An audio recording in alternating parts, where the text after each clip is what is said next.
હવે છેલ્લી એક્સરસાઇઝ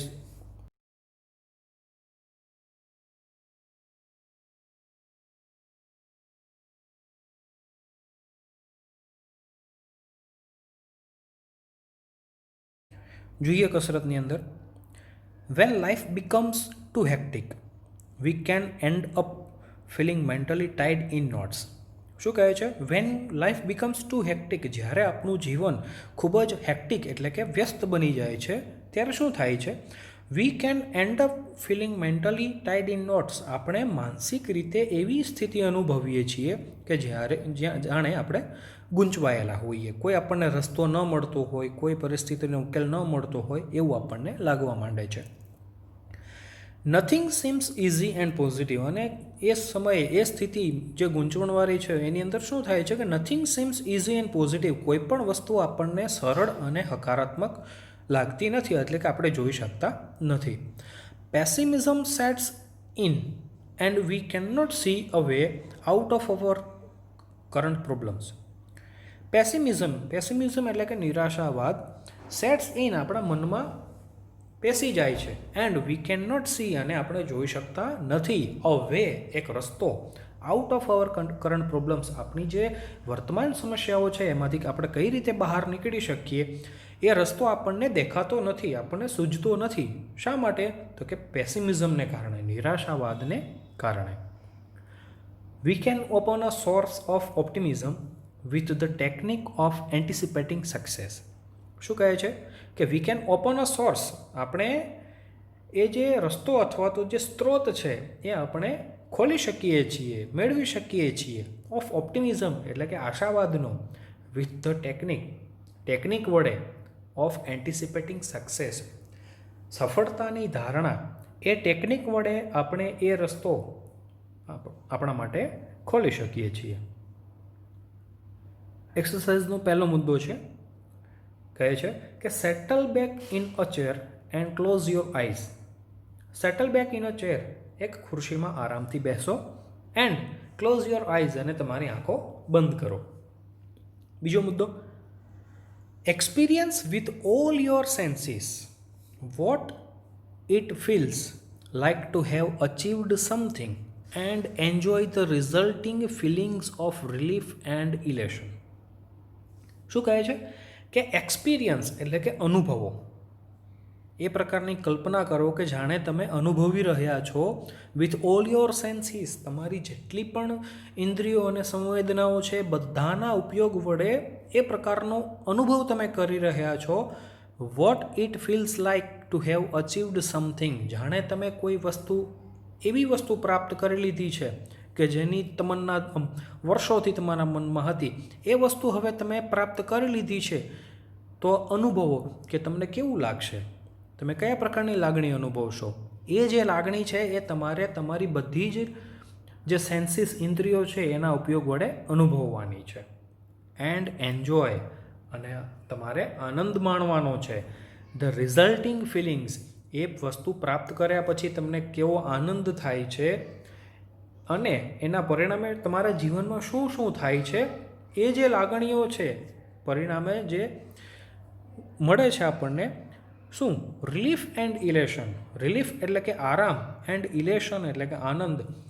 એ વસ્તુ મળ્યા બાદ તમને જે પ્રકારનો આરામ અને જે પ્રકારનો આનંદ તમને પ્રાપ્ત થાય છે એના વિશે તમે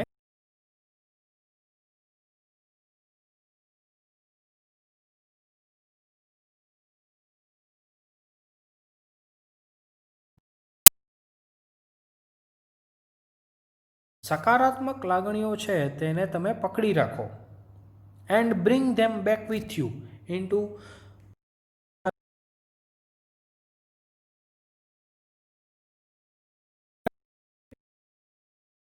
લાગણી આવે છે એને પકડીને તમારી હાલની સ્થિતિની અંદર લાવો. કારણ કે જે વસ્તુ તમે કરી રહ્યા હતો એ તો કલ્પનાની અંદર હતી.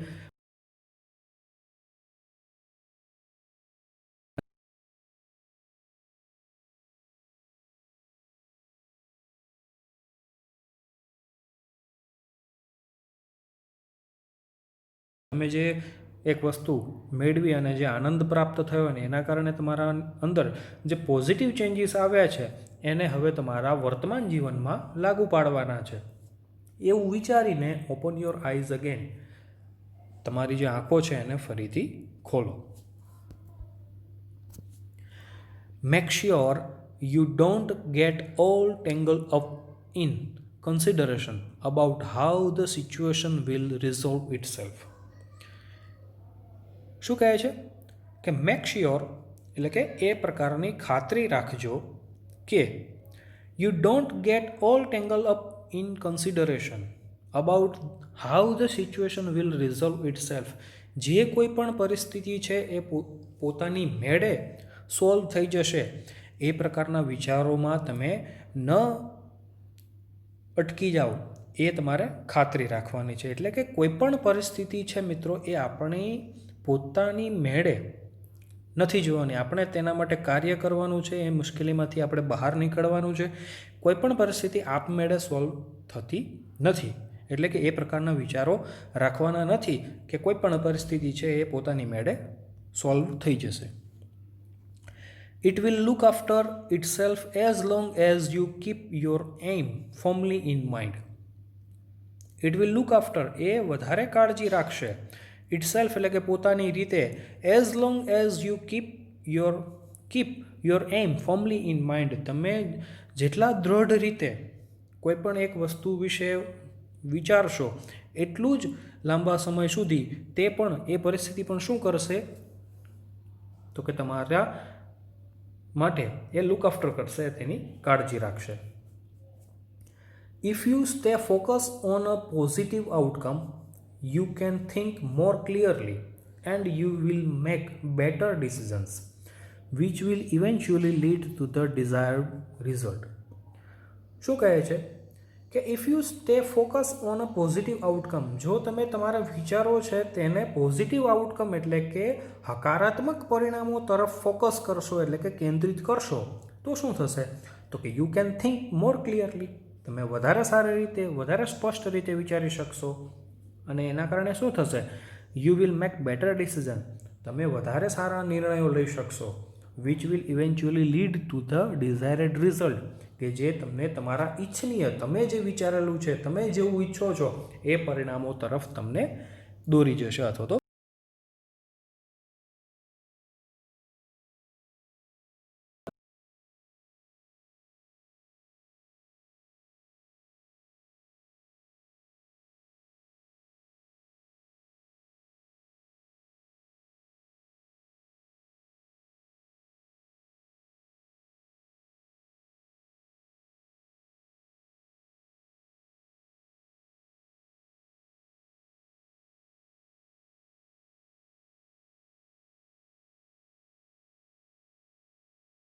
છે.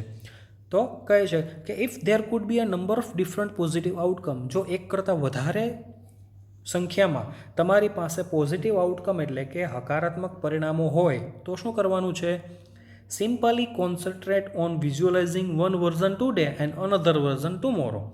જે રસ્તાઓ મળે છે એમાંથી એક વર્ઝન છે એટલે કે એક જે રસ્તો છે તેના વિશે અત્યારે વિચારવાનું છે અને જે બીજો રસ્તો છે તેના વિશે પછી એટલે કે આગળના દિવસે વિચારવાનું. બધા રસ્તાઓ એટલે કે બધા જ પરિણામો વિશે એક જ દિવસમાં એક જ સમયે વિચારવાનું નથી. This is not an exercise in correctly predicting the future but rather a way of clearing negative thoughts from your mind and focusing on a positive state. શું કહે છે કે this is not an exercise, આ કસરતો નથી.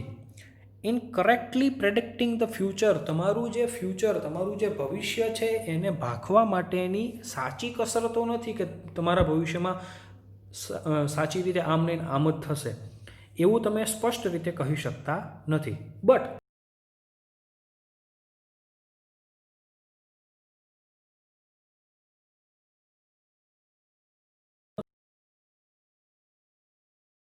માટેનો આ રસ્તો છે, આ જે કસરતો છે એ કંઈ ભવિષ્ય ભાંખવા માટેની નથી, પરંતુ તમારા મનમાં રહેલા જે નકારાત્મક વિચારો છે તેને દૂર કરવા માટેનો એક સરળ અથવા તો વધારે સારો રસ્તો છે કે જેના લીધે શું થશે, ફ્રોમ યોર માઇન્ડ, તમારા મનમાંથી એન્ડ